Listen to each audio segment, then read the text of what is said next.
Hoje, a gente vai decodificar um fenômeno que é silencioso, invisível. O tal do esgotamento social repentino. É aquela sensação de que a energia para interagir, de repente, puf, desapareceu. Bem no meio de uma festa. A cena é super familiar para muita gente, né? A pessoa tá lá, num bar com os amigos, a conversa tá boa, a música tá legal, e de repente, do nada, é como se alguém puxasse um fio da tomada. A vontade de interagir vai de 100 a 0, assim, em segundos. E olha, não é tédio não, é uma coisa física mesmo. Tá. Mas o que é que tá acontecendo de verdade? Vamos mergulhar fundo nisso. Porque olha, para quem já sentiu isso, é importante saber de uma coisa.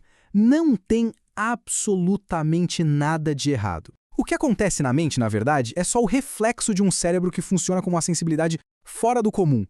Então, primeiro de tudo, como quebrar alguns rótulos, porque a sociedade, e às vezes até os amigos mais próximos, costumam dar uns nomes para esse comportamento que, sinceramente, não poderiam estar mais errados. O ponto-chave aqui é o seguinte: isso não é um defeito de caráter, de jeito nenhum. O que muita gente chama de frescura, na real, é o sistema nervoso chegando no limite. Não é ser antissocial, e sim ter uma sensibilidade mais alta. E não é ser estraga-prazeres. É o cérebro, de forma instintiva, se protegendo de uma sobrecarga sensorial. Simples assim. Beleza, vamos agora para a ciência por trás disso tudo, para entender como funciona na prática. A resposta, olha só, não está na personalidade, está na neurologia. É tudo uma questão de como o cérebro processa o mundo.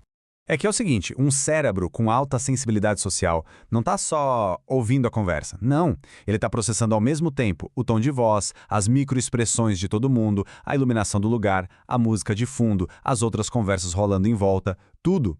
Pensa numa esponja que absorve cada detalhe do ambiente. Isso exige um esforço cognitivo, assim, gigantesco.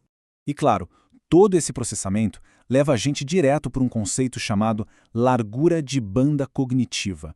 É tipo a bateria do cérebro. É um recurso que acaba, sabe? E para essas mentes que são super atentas, cada coisinha, cada estímulo, num lugar mais agitado, consome um pedaço precioso dessa energia. Essa analogia do smartphone é simplesmente perfeita para explicar o que acontece. Pensa só, enquanto alguns cérebros simplesmente ignoram os estímulos que não importam, um cérebro mais sensível está lá processando milhares deles. É óbvio que a bateria vai acabar e vai acabar rápido. Não é uma falha, gente, é pura matemática cognitiva. Ok, até aqui a gente entendeu por que a bateria acaba. Mas e aquela sensação no corpo? Aquele desligar repentino? Aquela vontade súbita que é quase um desespero para ir embora. Pois é, a neurociência tem uma explicação bem clara para isso também.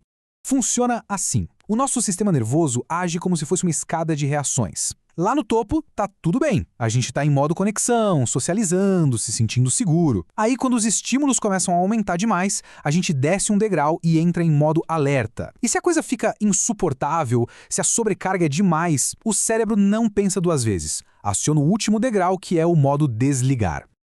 Então, essa vontade maluca de ir embora não é uma escolha consciente. É um mecanismo de autopreservação, totalmente automático. O sistema nervoso entende aquela sobrecarga toda como uma ameaça real e, para evitar um colapso, um burnout, ele simplesmente puxa o cabo de energia para preservar a sanidade. Certo.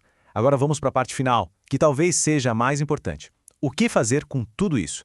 Porque aquela necessidade de silêncio não é fraqueza. Muito pelo contrário, é aí que está a verdadeira força.